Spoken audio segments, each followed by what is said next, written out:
Hello everyone, welcome to force academy. বন্ধুরা, তোমরা যারা ডাব্লিউবিপি কনস্টেবল, লেডি কনস্টেবল এবং এসআই ভ্যাকান্সির অপেক্ষায় বসে আছো, তোমাদের ভ্যাকান্সির অপেক্ষার দিন শেষ। আজকেই ঘোষণা হয়ে গেল আমাদের ডাব্লিউবিপি কনস্টেবল, লেডি কনস্টেবল এবং এসআই সহ আরও অন্যান্য পোস্ট মিলিয়ে প্রায় 43,000 শূন্যপদ ফাঁকা রয়েছে। খুব শীঘ্রই এই শূন্যপদ পূর্ণ করা হবে। তো কবে নাগাদ তোমাদের অনলাইন আবেদন প্রক্রিয়া শুরু হতে চলেছে, সেই সঙ্গে সঙ্গে এই বছর তোমাদের শিক্ষাগত যোগ্যতা সহ আরও অন্যান্য যেগুলো রয়েছে সেগুলোতে কিন্তু আপডেট হওয়ার সম্ভাবনা রয়েছে। তার সঙ্গে সঙ্গে বয়সে কিন্তু বিপুল পরিবর্তন থাকতে পারে।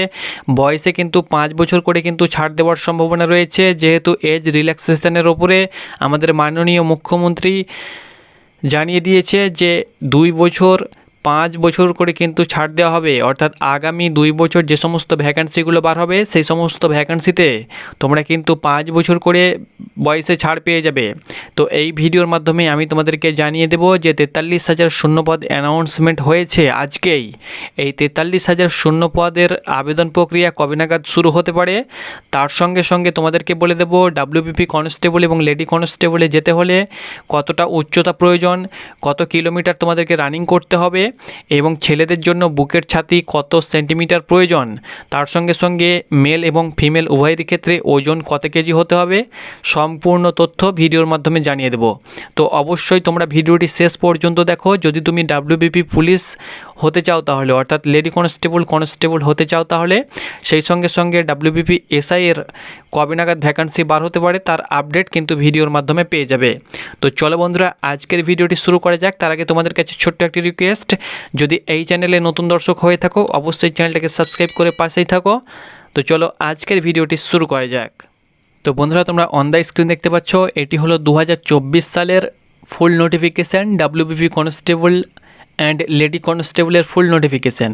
তোমাদের যখনই ভ্যাকান্সি রিলিজ হবে এইরকম কিন্তু তোমরা ভ্যাকান্সি দেখতে পেয়ে যাবে। প্রত্যেকটি ক্যাটাগরি, কাস্ট ক্যাটাগরির আলাদা আলাদা করে ভ্যাকান্সি দেওয়া থাকবে। সেই সঙ্গে সঙ্গে টোটাল ভ্যাকান্সি মেল ফিমেল মিলিয়ে টোটাল কত ভ্যাকান্সি রয়েছে এরকমভাবে কিন্তু ভ্যাকান্সি তোমাদের ভাগ করে দেওয়া হবে। যেহেতু এটা 2024 সালের ভ্যাকান্সি, এরকম ভ্যাকান্সি ছিল সেটা কিন্তু এখানে উল্লেখ করা হয়েছে। তবে এই ভ্যাকান্সিতে যেতে হলে কতটা কি প্রয়োজন এক নজরে তোমাদেরকে বলে দিচ্ছি। এই ভ্যাকান্সিতে যেতে হলে তোমাদেরকে ইন্ডিয়ান সিটিজেন হতে হবে।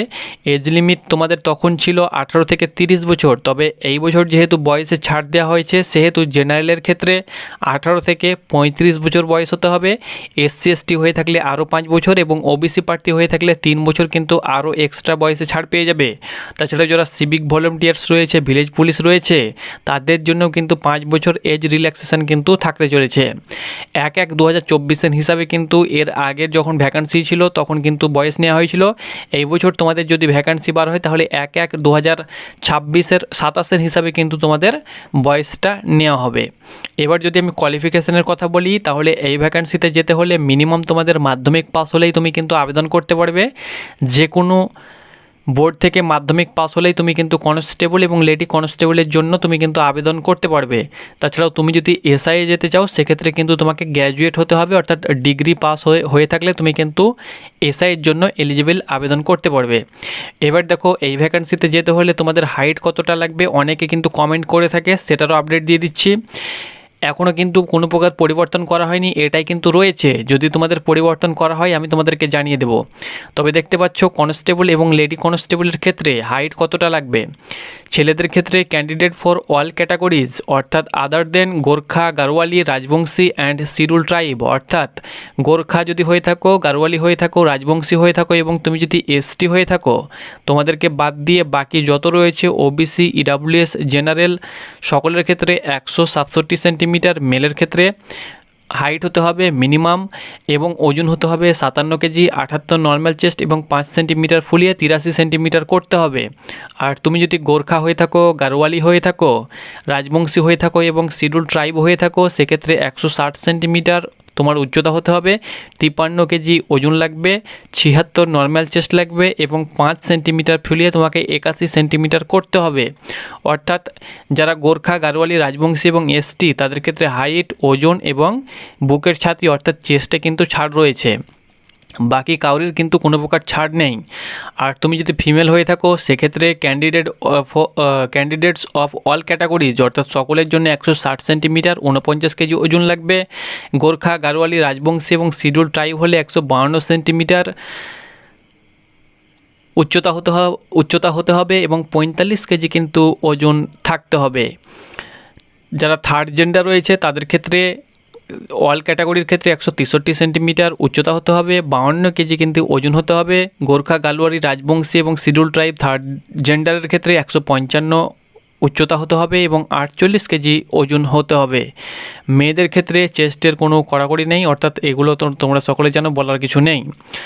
নেক্সট তোমরা এখানে অন দ্য স্ক্রিন দেখতে পাচ্ছ রানিংয়ের ক্ষেত্রে। রানিংয়ের যদি ব্যাপারটা আমরা বলি তাহলে এক্ষেত্রে মেলের ক্ষেত্রে 1600 মিটার রানিং করতে হবে। রানিংয়ে কিন্তু কাউরের কোনো ছাড় নেই। তুমি যদি গোর্খা হয়ে থাকো, রাজবংশী হয়ে থাকো, এসটি হয়ে থাকো, ওবিসি হয়ে থাকো, তুমি যে ক্যাটাগরি থেকে বিলং করো না কেন, রানিংয়ের ক্ষেত্রে কিন্তু সকলের একই রানিং লাগবে। মেলের ক্ষেত্রে 1600 মিটার 6.5 মিনিট সময় থাকবে। এই সময়ের মধ্যে কিন্তু তোমাদেরকে 1600 মিটার অর্থাৎ 1600 মিটার কভার করতে হবে এবং ফিমেলের ক্ষেত্রে 800 মিটার 4 মিনিট সময় থাকবে এবং থার্ড জেন্ডার যারা রয়েছে তাদের ক্ষেত্রেও 800 মিটার 3 মিনিট 30 সেকেন্ড সময় থাকবে। এবং যারা এক্স সার্ভিসম্যান রয়েছে 35 বছরের মধ্যে যদি বয়স হয়ে থাকে তাহলে এরকমভাবে কিন্তু বয়স অনুসারে কিন্তু রানিং করতে হবে। এবার এগুলো তোমাদের হয়ে গেল হাইট, ওয়েট, চেস্ট।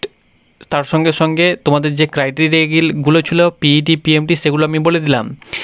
যেহেতু এর আগের বার তোমাদের একটাই পরীক্ষা হয়েছিল সেহেতু এবার কিন্তু পরীক্ষার সিলেবাস সহ পরীক্ষাতেও কিন্তু পরিবর্তন হতে পারে। এবার কিন্তু তোমাদের 5 নাম্বার ইন্টারভিউ হবে, অর্থাৎ 5 নাম্বারের ইন্টারভিউ হবে। তার সঙ্গে সঙ্গে ইন্টারভিউ যে তোমাদের নাম্বার ছিল 15 নাম্বার সেটা কিন্তু রিটেনে অ্যাড করে দেওয়া হয়েছে, অর্থাৎ রিটেনে কিন্তু নাম্বার বেশি থাকবে। 95 নাম্বারের রিটেন পরীক্ষা হওয়ার সম্ভাবনা কিন্তু অনেকটাই রয়েছে এবং 5 নম্বরে ইন্টারভিউ থাকবে। রিটেনের ইন্টারভিউয়ের যে নাম্বারটা সেটা কিন্তু সিলেবাসে অ্যাড করে দেওয়া হবে, তবে কোন সিলেবাসে অর্থাৎ জিকে কত থাকবে, ইংলিশ কত থাকবে, ম্যাথ থাকবে কত, রিজনিং কত থাকবে সেটি অফিসিয়াল নোটিফিকেশান না এলে কিন্তু তোমাদেরকে বলা অসম্ভব ব্যাপার। তবে তোমাদের রিটেনের যে নাম্বার সেটি কিন্তু কমানো হয়েছে। তো চলো এবার আজকের যে লেটেস্ট আপডেটটি রয়েছে সেই আপডেটটি তোমাদের সঙ্গে শেয়ার করে দিচ্ছি। তো বন্ধুরা তোমরা অনস্ক্রিন দেখতে পাচ্ছ সিভিক নির্ভরতা কাটানোর লক্ষ্য রাজ্য পুলিশকে ঢেলে সাজানোর নির্দেশ দিয়েছে আমাদের বর্তমান চিফ মিনিস্টার শুভেন্দু অধিকারী মহাশয়। পুলিশের শূন্যপদ নিয়োগ শুরু হোক এটা কিন্তু সে আবেদন করেছে। বেশি করে নিয়োগ প্রশিক্ষণের নির্দেশও দেওয়া হয়েছে। শূন্যপদ 43,000 শূন্যপদের নিয়োগের নির্দেশ কিন্তু দিয়ে দিয়েছে, অ্যানাউন্সমেন্ট করে দিয়েছে। পুলিশের অভাবে বহু থানাতে কিন্তু বর্তমান সিভিকের উপর নির্ভর করতে হচ্ছে। পুলিশ শূন্যপদ অনেক ফাঁকা রয়েছে, এটা কিন্তু খুব তাড়াতাড়ি নিয়োগ করতে বলা হয়েছে। সেই সঙ্গে সঙ্গে এখানেও তোমরা দেখতে পাচ্ছ পুলিশে 43,000 শূন্যপদে দ্রুত নিয়োগ করতে বলা হয়েছে। এখানে কি বলা হয়েছে ডিটেলসে একবার তোমাদেরকে পড়ে দেখিয়ে দিচ্ছি। রাজ্য পুলিশে দীর্ঘদিন ধরে পড়ে থাকা প্রায় 43,000 শূন্যপদ দ্রুত পূরণের নির্দেশ দিলেন মুখ্যমন্ত্রী শুভেন্দু অধিকারী। পর্যাপ্ত পুলিশ কর্মীর অভাবে রাজ্যের বহু থানা কার্যত সিভিক ভলেন্টিয়ার নির্ভর হয়ে পড়েছে বলে জানিয়েছেন তিনি। এই পরিস্থিতি বদলাতে পুলিশ রিক্রুটমেন্ট বোর্ডকে দ্রুত নিয়োগ প্রক্রিয়া শুরু করার নির্দেশ দিয়েছেন মুখ্যমন্ত্রী। পাশাপাশি পুলিশের গাড়ি, থানার পরিকাঠামো, মহিলা থানা এবং জরুরি পরিষেবার পরিকাঠামো ঢেলে সাজানোর কথাও জানিয়েছেন তিনি। মুখ্যমন্ত্রী বলেন রাজ্য পুলিশে বর্তমানে প্রায় 43,000 পদ শূন্য রয়েছে, অর্থাৎ বর্তমানে রাজ্য পুলিশে 43,000 পদ কিন্তু শূন্য রয়েছে, ফাঁকা রয়েছে। ফলে বহু জায়গায় প্রয়োজনীয় সংখ্যক পুলিশকর্মী না থাকায় সিভিক ভলেন্টিয়ারদের উপর অতিরিক্ত নির্ভরতা তৈরি করতে হয়েছে। তার কথাই সুপ্রিম কোর্টের জট কেটে গিয়েছে, অর্থাৎ ওবিসি সংক্রান্ত নিয়ে সুপ্রিম কোর্টে মামলা ছিল সেগুলো কিন্তু কেটে গিয়েছে। নিয়োগ শুরু করুন এটা কিন্তু জানিয়েছে। পুলিশে ম্যান পাওয়ার বাড়াতে কিন্তু বলা হয়েছে। আমরা প্রয়োজনীয় ব্যবস্থা করব। পুলিশের গাড়ির ঘাটতি নিয়েও উদ্বেগ প্রকাশ করেন মুখ্যমন্ত্রী। ডিজির সঙ্গে কথা বলে তিনি জানতে পেরেছেন রাজ্য পুলিশের প্রায় 4,000 গাড়ি পরিবর্তন করা প্রয়োজন। একসঙ্গে এত গাড়ি কেনার ক্ষেত্রে অর্থের সমস্যা হতে পারে বলে ধাপে ধাপে পুরনো গাড়ি বদলানোর কিন্তু পরিকল্পনা নেওয়া হয়েছে। মুখ্যমন্ত্রী জানান, একসঙ্গে 4,000 গাড়ি দেওয়া সম্ভব না হলেও বছরে প্রায় 1,000 করে নতুন গাড়ি পুলিশের হাতে তুলে দেওয়ার চেষ্টা করা হবে বলে জানিয়েছেন। রাজ্য জনসংখ্যার তুলনায় পুলিশের সংখ্যা নিয়েও উদ্বেগ প্রকাশ করেছেন মুখ্যমন্ত্রী।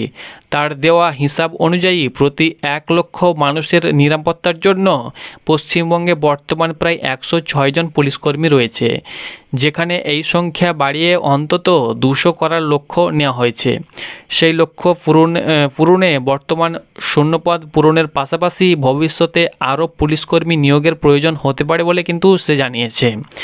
নারী ও শিশুদের বিরুদ্ধে অপরাধ মোকাবিলায় মহিলা থানাগুলিকে আরও শক্তিশালী করার উপর জোর দিয়েছেন মুখ্যমন্ত্রী। পর্যাপ্ত প্রশিক্ষণ, পুলিশকর্মী, প্রয়োজনীয় পরিকাঠামো এবং প্রযুক্তিগত সহায়তা দেওয়ার কথাও কিন্তু জানিয়েছেন তিনি। একই সঙ্গে আরও কিন্তু আপডেট দিয়েছেন, অর্থাৎ এই যে পেপার কাটিং এবং যে ঘোষণা করা হয়েছে, এখান থেকে বোঝা যাচ্ছে 43,000 শূন্যপদ ফাঁকা রয়েছে। খুব শীঘ্রই কিন্তু এই 43,000 শূন্যপদ নিয়োগ করা হবে। তবে এই নিয়োগ প্রক্রিয়া কিন্তু খুব শীঘ্রই হবে বলে জানিয়েছেন, অর্থাৎ রাজ্যের পুলিশ যে কর্তা রয়েছে তাকে কিন্তু জানানো হয়েছে পুরো ব্যাপারটা। তো খুব শীঘ্রই নিয়োগ প্রক্রিয়া শুরু হয়ে যাবে। তবে আমাদের কাছে যে আপডেট রয়েছে, বর্তমানে যে আপকামিং 2024 সালে যে নোটিফিকেশান দেখালাম, সেই ভ্যাকান্সিতে যারা সিলেকশান নিয়েছে বা যারা পাস করেছিল, অর্থাৎ পিইটি পিএমটি কমপ্লিট করে, ইন্টারভিউ কমপ্লিট করে যারা বসে আছে, তাদের কিন্তু প্রথমত নিয়োগ করা হবে। তাদের নিয়োগ প্রক্রিয়া কমপ্লিট হবার পরেই যে নতুন শূন্যপদগুলো রয়েছে, এই ভ্যাকান্সিগুলো কিন্তু বার হবে। তার আগে কোনো প্রকার নিউ ভ্যাকান্সি কিন্তু বার হবে না বা বার হওয়ার সম্ভাবনা কিন্তু একদমই নেই। সেহেতু তোমাদেরকে বলবো, তোমরা যারা নিউ ভ্যাকান্সির অপেক্ষায় বসে আছো, বসে দিন কাটাচ্ছ, তোমাদের দিন কাটা শেষ। তোমরা কিন্তু খুব শীঘ্রই নতুন ভ্যাকান্সির আপডেট পেয়ে যাবে এবং নতুন ভ্যাকান্সির অনলাইন অ্যাপ্লিকেশন প্রক্রিয়া খুব শীঘ্রই শুরু হয়ে যাবে। পুজোর আগে 2024 সালে যে ভ্যাকান্সি, সেই ভ্যাকান্সি নিয়োগ হওয়ার সম্ভাবনা কিন্তু অনেকটাই রয়েছে। পুজোর পর কিন্তু নতুন রিক্রুটমেন্টের ভ্যাকান্সিগুলো একের পর এক কিন্তু বার হয়ে যাবে, যতটা আপডেট আমাদের কাছে রয়েছে। তো এটি ছিল আপডেট, আজকের তাজা আপডেট ডাব্লিউবিপি কনস্টেবল এবং এসআই সংক্রান্ত। এই যে 43,000 ভ্যাকান্সি ফাঁকা রয়েছে, এটি কিন্তু কনস্টেবলের পাশাপাশি লেডি কনস্টেবল এবং এসআইও কিন্তু এই ভ্যাকান্সির মধ্যেই রয়েছে। সেহেতু 43,000-এর মধ্যেই কিন্তু সব ভ্যাকান্সি রয়েছে। তো যারা এসআইয়ের জন্য প্রিপারেশান নিচ্ছ, তোমাদের জন্য খুশির খবর। যারা লেডি কনস্টেবলের জন্য প্রিপারেশান নিচ্ছ, তোমাদের জন্য কিন্তু গুড নিউজ। তো এটি ছিল বন্ধুরা আপডেট। দেখা হচ্ছে বা কথা হচ্ছে পরের আরও একটি নতুন ভিডিওতে। ধন্যবাদ।